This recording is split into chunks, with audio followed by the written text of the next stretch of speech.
So here we are, back again with another Level Cap podcast. I am your wonderful, excellent, splendiferous, superfluous host, Brad Talton, and with me is the rather ordinary and probably kind of tired and beaten down Marco DeSantos. Oh, whoa! What's with this intro? What's all this Man, hostility? Marco's not even with the program yet, but it's okay. We're just going to push right through. Welcome back. We got a great docket for you guys today, folks. So Marco, how have you been doing? Otherwise...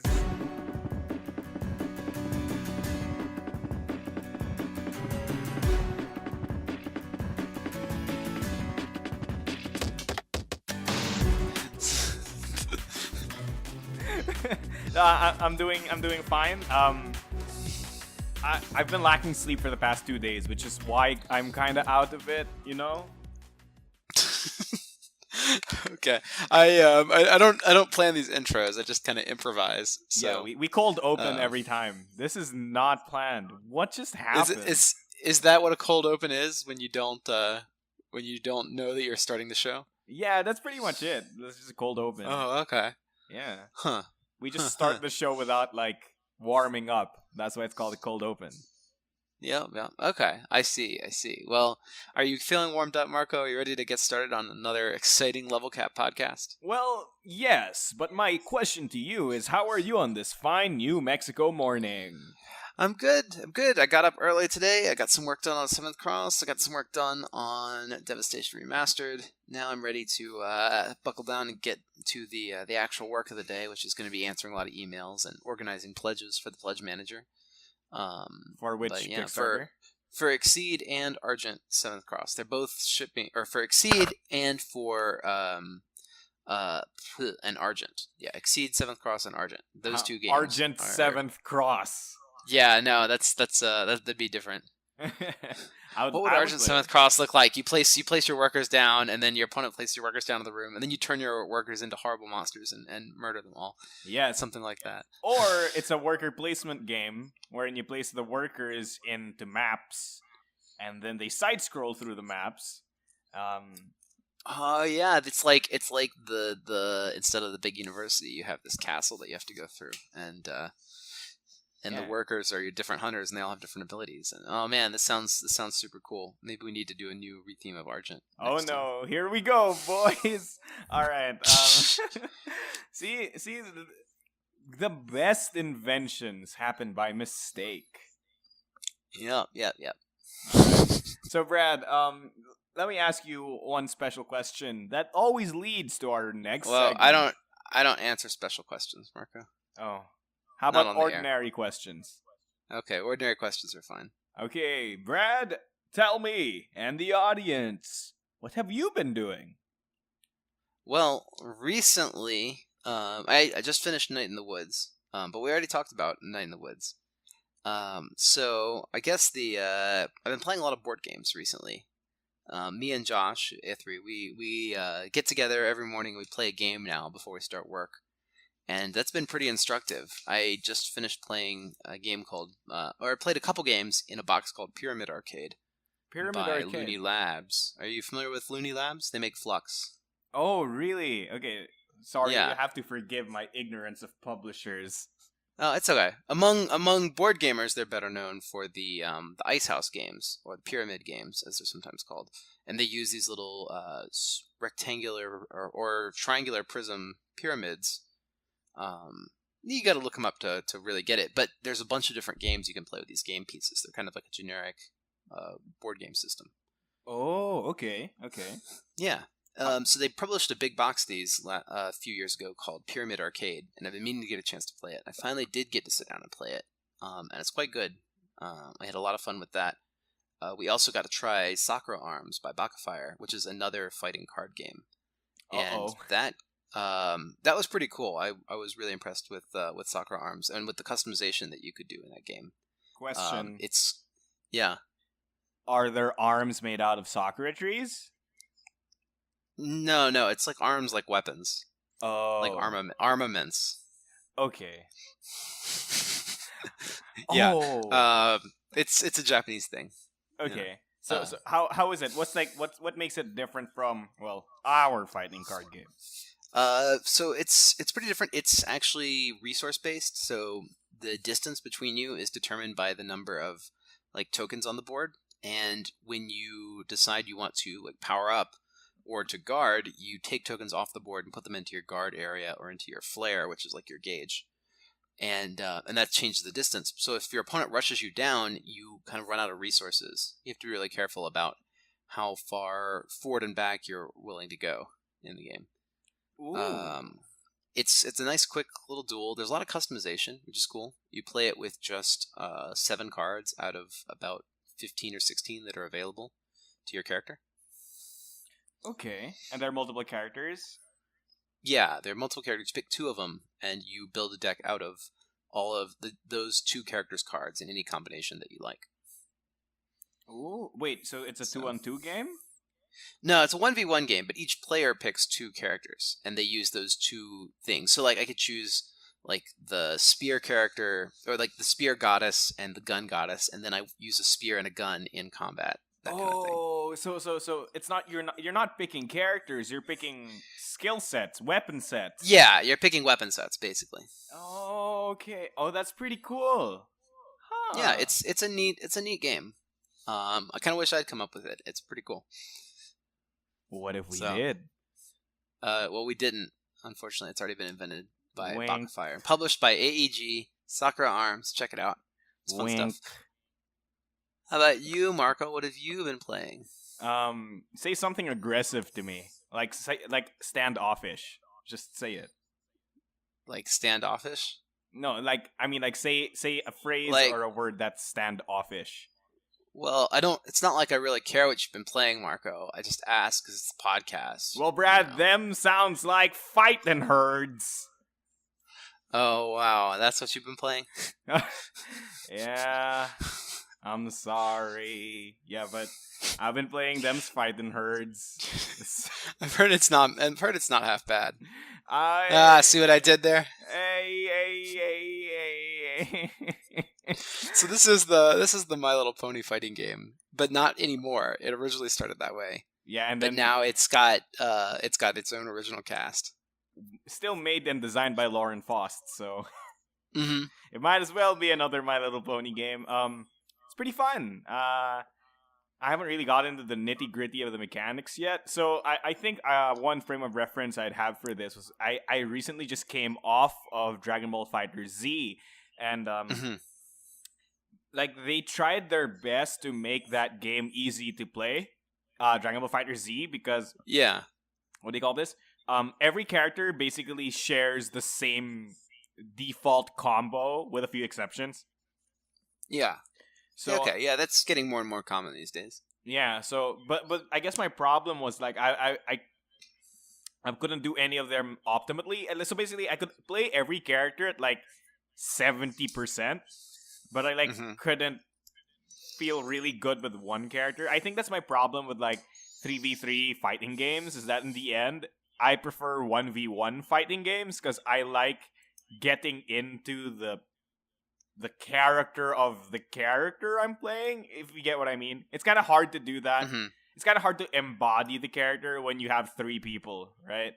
Because Uh-huh. then it's like embodying a team. But when you have a character, and then like I don't know when you do like when you become one with the character, and you know I don't know how to explain it, but like yeah, there. I've been playing Arizona, who's the Uh-huh.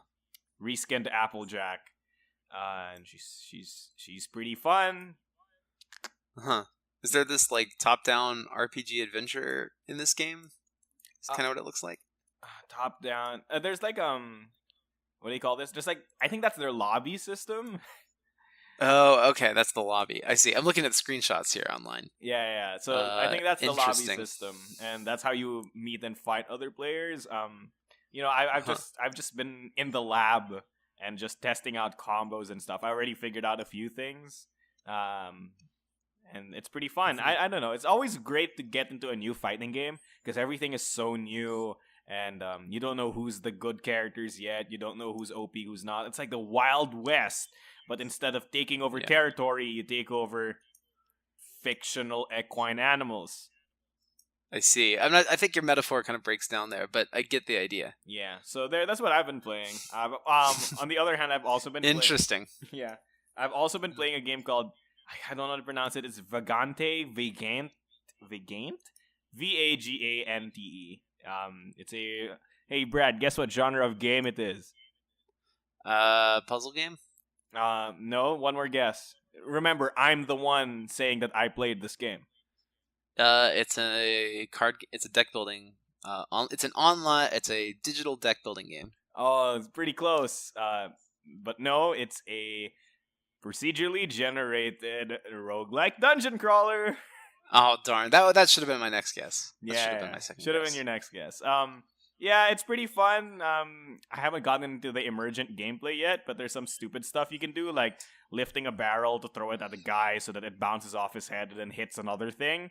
I haven't figured it out yet, but it's that kind of game wherein it's brutal, dude. Like the basic enemies that you meet in the first 5 seconds can kill you. So Okay. Well, yeah. I mean, if an enemy can't kill you, what's the point, right? yeah. But like it's very easy to die to default enemies, and I don't think I've ever beaten the first boss despite running this game for at least 4 hours straight. So it just goes to show how hard it is. But yeah, that's it.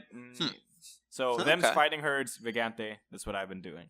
Okay. But Brad, I have a more Well, important cool. question than the previous one that I just asked. More. More. How much more?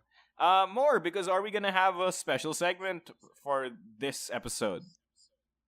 We're going to do a character of the week this episode. Oh, booyah! We know that all Yes. you listeners love this character of the week stuff. Who's our character of the week this week, Brad? So this week, our character of the week, who you've assured me we haven't done yet. I'm take your word for it. Yeah. Is Tanis Treelives. It's pronounced Treelives. Treelives. I pronounced it wrong. Okay, wait. Her name is Treelives. Yeah, Tree- Tanis Treelives. like 3 lives or tree, like plant. Treelives. Okay. I never considered that that's how you pronounce that name. I've always pronounced it as like Treviles or Trelives. Okay. Like well, French it's like sounding. Treel Ives. Treel Ives. Okay. I don't know. Let's Whatever. not focus too much on naming conventions because that's not what World of Indians is all about.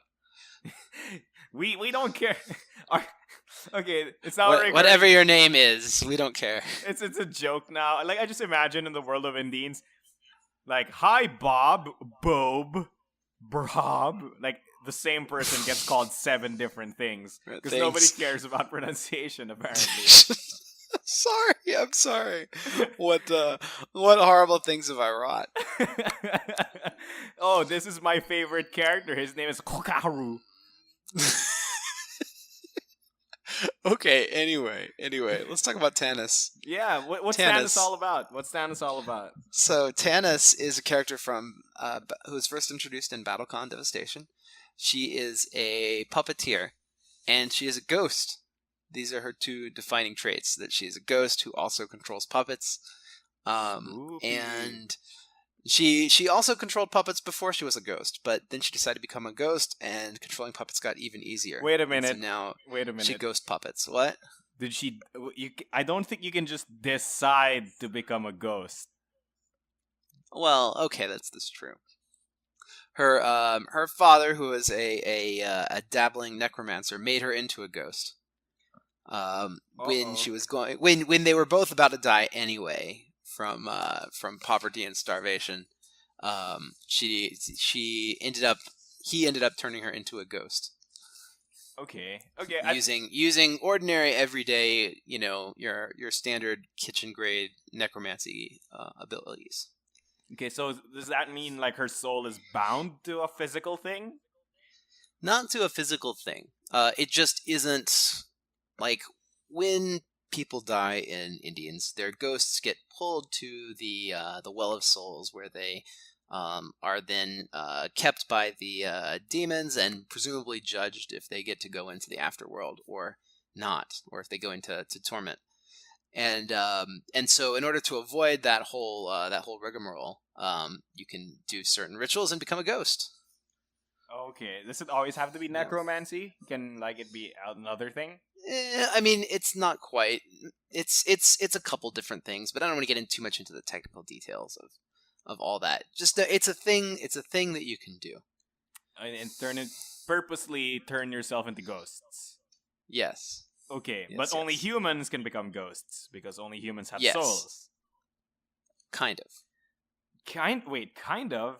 Okay, I don't wait. want to. I don't want to like say too much about that because it gives away a lot about the nature of the world and plot and spoilers and etc. etc. But yeah, sure. Only humans have souls. Sure. Great. If that's how you want to think about it. Great. Now you're just making me doubt everything I know about this world. Next, you're gonna tell me Hikaru's not an elementalist. Okay. No. Well, I'll tell you a few different things. Okay, different things happen with when different kinds of beings die in the world of Indians, right? I mean, if you're like a dryad, then your memories just like go back to the world tree, and and then another dryad can remember all the things you did, but they're still a different entity than you, right? If you are, say, from another plane, like maybe Rasp or Virion or Kaon or whatever, when you die, your body gets destroyed, and you just get banished back to your home plane, right? Yeah. And then yeah, so for any of the like natural creatures like the elven or elementals or underlanders, etc., all those guys, their spirits go back into the world and get recycled again, kind of similar to dryads. So humans are the only creatures that get pulled into this mysterious well of souls, which is not very well understood. So it's not necessarily like a bad place, this well of souls. There's a lot of mythology about it that conflicts here and there. I see. Okay, so Tennis is a puppeteer ghost child. She is a child, right? Yes. Well, she's like 300 now, but she was about 11 when she became a ghost, and so she still looks like she's 11, Wait, and but she still acts like she's 11 in okay. a lot of cases. I see. So She hasn't had a lot of human contact because the opera house that she works at, Galston House, has been shut down for years and years and years, and so the only patrons that she would ever meet were other ghosts. Spoop. So Yeah. I think now I'm starting to understand why you thought we've done Tannis before, because Tannis has actually been talked about multiple times in the previous Level Cap podcasts. We did her during the Voco episode, and we did some of her during the Rexon episode, because we were talking about Rexon's political influence over Gesselheim and how he revived some culture, and then how Tannis related to that. He's really close to all those characters, yeah. Yeah. So or I mean, rather, she is tied to all those characters, and kind of is a good character to talk about if you want to talk about the cosmology, because she's a ghost, and so you can talk about the Well of Souls and the Afterworld and all that kind of stuff. Yeah. So how does Tannis Well, okay, look, this is a fighting game, right? How does Tannis fight? Yeah. What inspired her playstyle? Can you give us a little bit of history about the character design?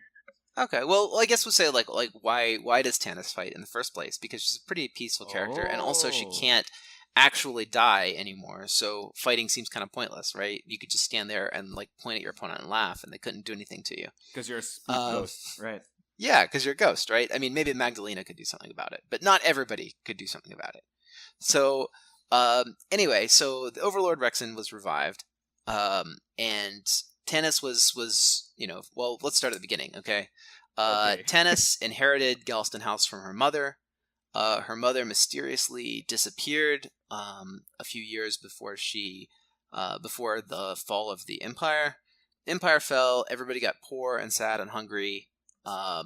That's when her dad said, "All right, Tannis, you're going to be a ghost." Poof. She turned into a ghost. He died. She puts on nightly performances with the puppets for all the other ghosts. Fast forward about 300 years. The Overlord Rexon comes back. The culture of Gesselheim is restored. Everybody now wants to know about this classic puppet tradition, which was one of the defining art forms of their country. So people start coming into Galston House and seeing these performances that Tannis puts on. And so she decides that she is going to go on a journey and compose a new play that tells of the rise and the fall and the resurrection of the empire of her homeland. Of the literal overlord. Yeah, well, not of the overlord himself, but of the nation. Oh, well, it's kind of tied to him, right? Yeah, he's definitely a central character. But in order to kind of understand and experience everything, she decides to go on her own adventure and meet all the people in the world and see how the world has changed, and et cetera, et cetera. So she takes her puppets and she goes on this adventure and and meets all these folks and talks to them and learns their stories and and occasionally does battle if things come to that. But in general, she's there to learn. She's kind of an observer, kind of like Dravel. Um, Yeah, who's just who's chronicling things. So she's actually the national chronicler of Gesselheim. That oh, was her appointed title. So to what he is to his homeland, which we haven't seen yet, she is to her homeland. I see. And she chronicles things by just making them By into by stories. composing plays. Oh, that's so where cool. where Dravel would compose songs, for example. Or She composes Marmalade plays. would write it in books, or Yeah. Marmalade writes histories. She would compose plays, and so she travels around composing plays. She fights by manipulating these puppets that she has, right? yeah. And so she actually possesses the puppets as a ghost and like walks them around and attacks them. And then when a puppet, and then after she's done with it, she comes out of a puppet, goes into another one, and uses that one. So she's actually generally in 3 places on the field at once, and she's kind of like picking up and dropping these different puppets down. Yeah, and that's how she plays effectively. Yeah, and that's how she fights. Yeah. Oh my gosh. One small detail I want to point out is that Tannis has 3 puppets: Loki, Mephisto, and Loki, Mephisto, and what's the Eris? Eris. There you go. Yeah. They're all named after various gods or goddesses of mischief, right? They're all mythical tricksters. See, that's pretty cool. I like that detail. I also like the following detail is that every single one of them is a puppet dressed after one of the main characters in Devastation. So I think one of them is Schecter. I think that's Eris. Loki is Elgor, and then Mephisto is Rexen, right? Yeah, and she has more, but those are the 3 that she fights with in Devastation. Oh man! But the idea is that she actually has a puppet of every character that she meets. Oh no! What have you done? I mean, you saw others, right? If you look at her alternate costume, you can see Dravel and Jaeger and Kavri, which at that time were the 3 characters that had been known about but not actually playable in the game. So she has puppets of everybody that she meets. Oh, that's so cool. And she crafts these herself. Okay, that's one thing I want to know. How does she craft them? Does she possess a puppet to make puppets? Maybe she has a puppet that's optimized for making other puppets, and she possesses it. These are the kind of details I haven't totally considered. Maybe she just manipulates thread and needles like a normal person. Well, I don't know. I don't know how ghosts in your universe work. Do they become corporeal? Can they choose to be corporeal? I have no idea. I mean, they can move stuff around. Like poltergeists? Yeah, exactly. I see. I mean, how does he think she moves the puppets in the first place? You possess them, which is different from telekinetically moving them. Okay, but it's not that different. Okay, gosh. All right, so Brad, wait. You didn't answer my question though. Inspiration. Oh, inspiration for Tannis? I don't know if there was any particular inspiration. I wanted a character with this mechanic, so I made one. Are you sure? Yeah, totally. Brad, I'm pretty sure that's not the... Okay, look. Correct me if I'm wrong. So back in the original War Kickstarter, remember that certain people could pay a certain amount of money to have their own characters made, and then you guys would print like a limited run of 12 of that character? Yeah, that's true. Yeah. Right. One of those characters is a girl who could control 3 puppets and has effectively the same unique ability as Tannis. And I think that's correct. She was made by Linda, right? No, not exactly. She was made by me for Linda. I mean, Linda didn't like. She didn't say what she wanted. She said, "Oh, make me a character," and I'm like, "Well, I'll make you a character with these puppets." And that character did eventually become the prototype for Tannis. So cool. I would say, I mean, I guess Tannis existed before Tannis existed in that case. The OG. But yeah, Who are but you? I'm you, but she stronger. is an original creation. She wasn't necessarily inspired by any. I guess what I was understanding, she isn't inspired by any video game character or anime or anything. She doesn't have a source reference or anything. Yeah, Tannis is pretty She's cool. an original character. Oh, do not steal? Yeah, do not steal. I see. Okay, so mechanically speaking, though, Tannis' unique ability and playstyle heavily centers around her lore of transferring between the puppets. Because the way Tannis' unique ability works, dear listener, is that I'm not explaining Brad's own design to him. I'm explaining this to the listener. Okay, listener? Alright, okay, so listener, Tannis' unique ability works like this. Before setting her attack pair, she gets to pick a new puppet to possess, and then she just swaps places with that puppet with her stand-up. So she possesses it, essentially. This basically allows Tannis to pseudo-teleport around the board, and it also dictates what her styles do. Because depending on which puppet she's possessing, that puppet goes off the board, and it effectively turns certain styles off. Because certain styles only work if the puppet associated with that style is on the board. Mm-hmm. Right? So, for example, if you possess Loki, you can't use Valiant because all of Valiant's text specifies the Loki puppet.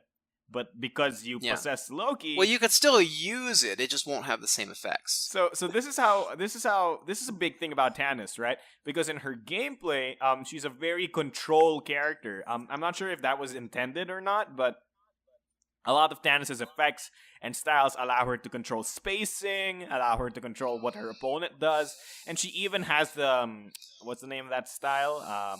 Playful, which allows her to steal stats. Yep. So all of these together make Tannis one of the most control-oriented characters, even though she doesn't have a lot of control-oriented effects. Like, she's no Sagas, she's no Seth. But her ability to teleport around the board, manipulate positioning, as well as steal stats, make her a threat to be reckoned with. In fact, I believe Charles has taken her to Worlds at least twice, and won with her at least twice. Yeah, she's pretty good. Yeah, she's definitely got a lot going on. She's a very hard to read character. Probably not quite as hard as Seraphina, because she has to choose where she's going to be before you pick your attack. So you always know where Tannis is when you set your attack pair. Yeah, but still, the ability to move around at the end of each turn is pretty strong. It's pretty strong. That means basically Tannis can never have a bad positioning. You know what I mean? Because it's like, oh, I'm cornered. Nope. Not anymore. And what else is very important about this? One big thing, though, is that because of the mechanics of how the unique ability works, Tannis can get puppet locked. And that's a pretty funny term, I know, but like, yeah, Tannis can all your puppets are stacked on top of each other, and so you can't change positions anymore. Yes, or because Tannis can't possess the same puppet she's currently possessing. She has to switch, right? Yeah, she has to switch every turn. But if you can force her into a position. Yes. Yeah. If the opponent stands on a puppet, Tannis has to take the only remaining puppet all the time, right? Mm-hmm. This means that if you dodge correctly and dodge onto a specific puppet, Tannis is forced to possess that puppet, and if her hand is filled with styles that rely on that puppet being on the board, then half of her styles become dead or blank. Yeah, this is a very, very range-specific character, too. So, yeah, if she can't set up the way she wants to, then she loses a lot of power. Yep. And so, yeah, forcing her into a position is the best counterplay you can do for this character. Yep, I mean, she has ways around it, right? She can play her unique base, scene shift. Yeah. Mm-hmm. So, yeah, she's got tech, but it's still annoying, and it will still let you get a hit in. Oh, definitely. Before she can swap. Definitely. But yeah. Anywho, aside from Tannis, though, we have a bunch of other stuff going on this week. I think we've covered everything for Tannis, right? Yeah, I mean, other than the fact that she's, pretty cool, and, you better get Devastation to play her. Yes. Devastation Remastered. She'll be remastered. Yeah, she'll be remastered, and she'll be new and shiny, despite being 311 years old, I assume. Well, it's always been shiny since she's a ghost, but Are That's neither here nor there. are ghosts shiny in this universe? It depends on whether you're a good ghost or a bad ghost. Okay, if you're a bad ghost, what happens? Then you're more like glowy. That's canon now, everyone. All right, Just look at the difference between Veckel's art and between Tannis's art, and you can see the difference. Brad, people don't even know who Veckel is. Well, he's in Wanderers. He comes out next year. Okay, but people have not seen him or his art yet. Oh, well, just go look at his art. That'll be fine. Maybe Marco will post it for you. If it's not posted with this podcast, it's Marco's fault. Okay, look, the thumbnail for this podcast will be Tannis and Veckel, okay? Okay. Okay, that is spooky February podcast. Oh my gosh, that is my ninja way. Okay, that pretty much does it for our character of the week segment. If you guys want us to talk about a specific character, it doesn't have to be BattleCon. It can be any of our series. Just not the IPs that we don't own because we can't say anything about those characters. Please tell us. Yeah, don't ask about Red Horizon. Don't ask us about Shovel Knight or Automata, those kind of things. But or Red Dragon Seventh Cross, Millennium Blades, yeah. Seventh Cross, Millennium Blades, World of Indians, all fair game. All fair game, and we will talk about those as soon as we can. Just tell us in the comment section down below who you want to see. All right, Brad, I have a question. 99 questions. Oh, okay. Well, just 3 today. All right. Can't do all 99. It's okay. Welcome to the 99 questions segment where I and Brad extract the questions from your mouths and then feed you answers into your brain. Brad, are you ready? This process gets more grotesque every time, but go for it. Yes. Yes, we will go for it. Number 1. Are there any plans for Exceed and BattleCon games to be streamed on Twitch? Yes, I plan for that to happen. The game is on Tabletop Simulator.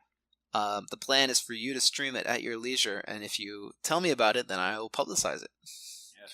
Just remember to tweet at me at Level99Games, and we'll retweet your streams and stuff if you're playing BattleCon. Or Exceed. Yes. Either on Tabletop Simulator or BattleCon Online. Yes. And if you are an alpha tester for BattleCon Online, it's totally fine to stream the game now. Just make it clear in your comment that you're streaming the alpha version. Yep. There are a few streamers. We have a few streamers. There's Walrus streams. There's also Nerf Akira, who streams Alexian games 24/7.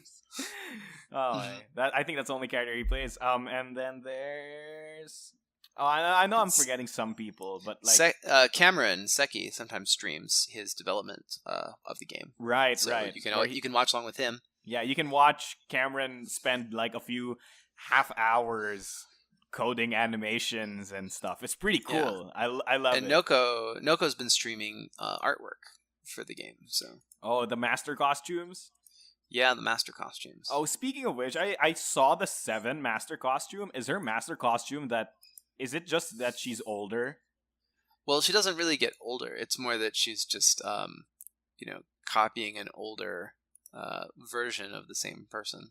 I see. I think. I don't know. Josh could tell you more about that. Oh, you know what we call that skin in the community ever since we saw it? What's that? We call it 17. Oh, 17. I see.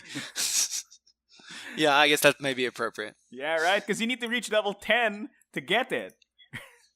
Oh, I see. And it's then like she gains 10 levels, and now she's 17. Yeah. Oh, that's great. That's and great. She's also a teen. Oh, it's that's so not. perfect. That didn't cross my mind. Oh but my it's great. gosh! But that's what that skin should be called, not Master 7. Yeah. That's a bad name. 17. 17. They're all elite whatever. They're all 7. named clearly. Yeah, elite whatever. So this elite 7. Okay, fine. Next question. Oh, this was really interesting. You said you were working on some 7th Cross earlier, right? Yeah. How did you come up with the 7th Cross world? What was its main inspiration? Well, I was definitely inspired by, Castlevania, Bloodborne, Dark Souls, Hellsing, all those that kind of atmospheric. I'm sorry, Brad. Anime. Obligatory. Game, it's the Dark Souls of board games. Yeah, that well, we hope it is, but Dark Souls is probably the Dark Souls of board games. Okay, that's I fair. got to play Dark Souls a few weeks ago, Oh, how actually. was it? It's cool. I think if we had died, it wouldn't have been as cool because the fights, like the fights against minions, are kind of whatever. Like you run forward, you kill all the minions. They only have one attack, so they just keep repeating that. And so, but if you die, like on your third fight, you have to go back and fight all the minions again.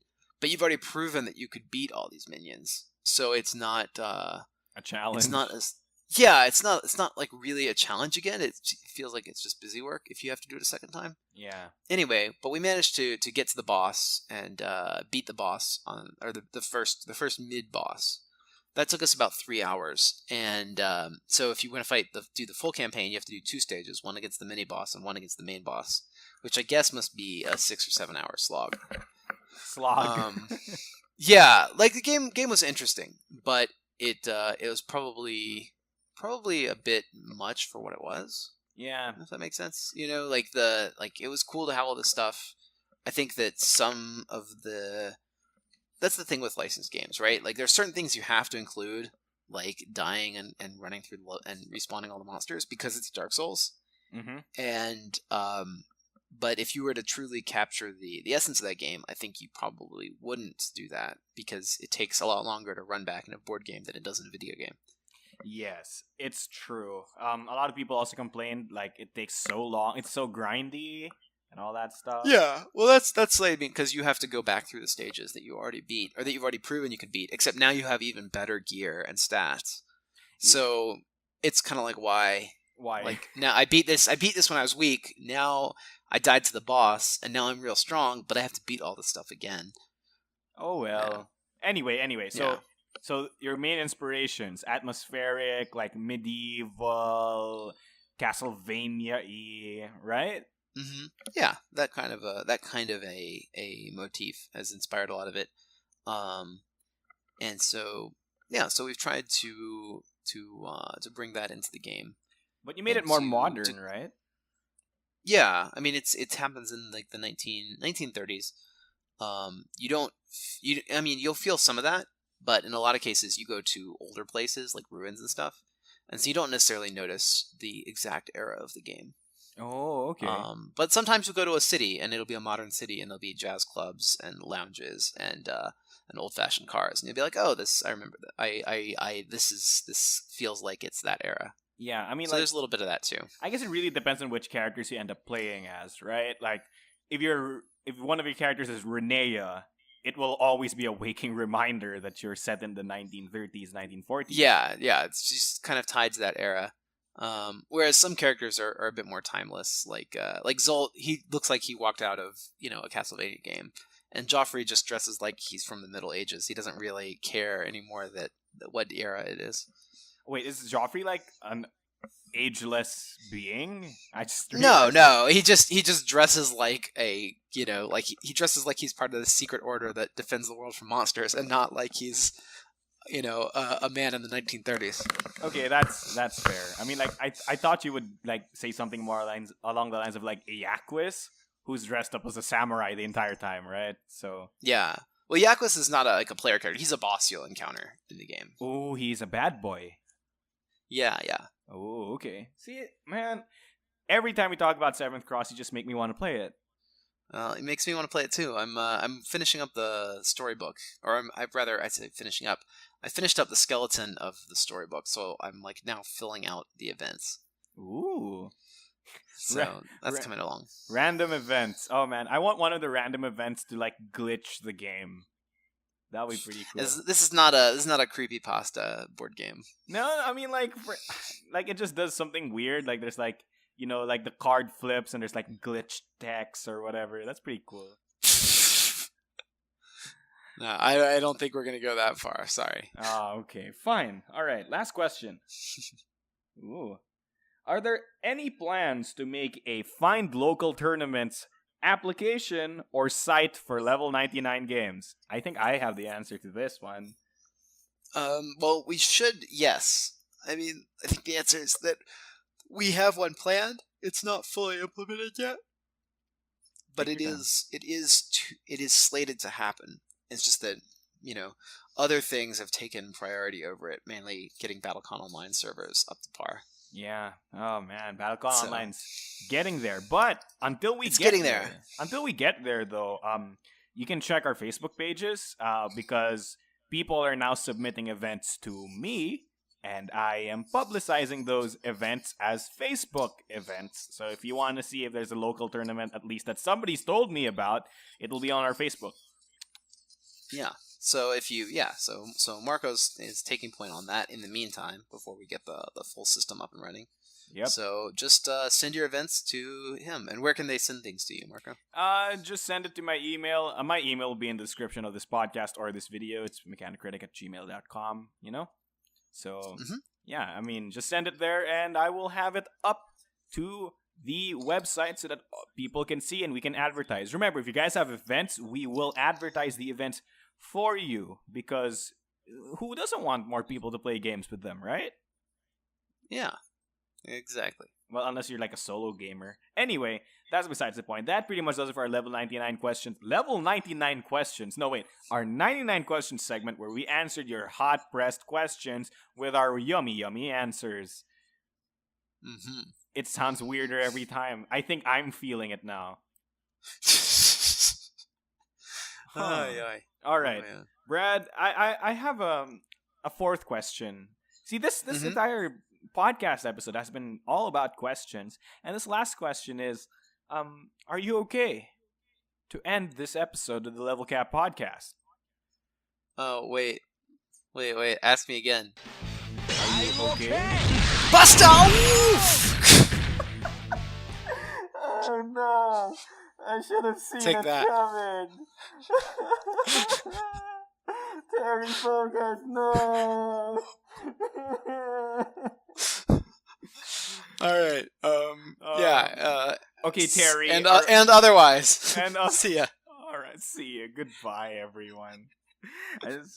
As usual, it has been me, your host, Marco De Santos, also known as the Mechanic Critic, and with me has been Terry Bogard. I don't even know any other Terry Bogard quotes to say at this moment. You don't need to. You don't need to. All right. Good night. Good night. Don't forget your special action, and thank you, World of Indians. Thank you. Thank you. And are you okay?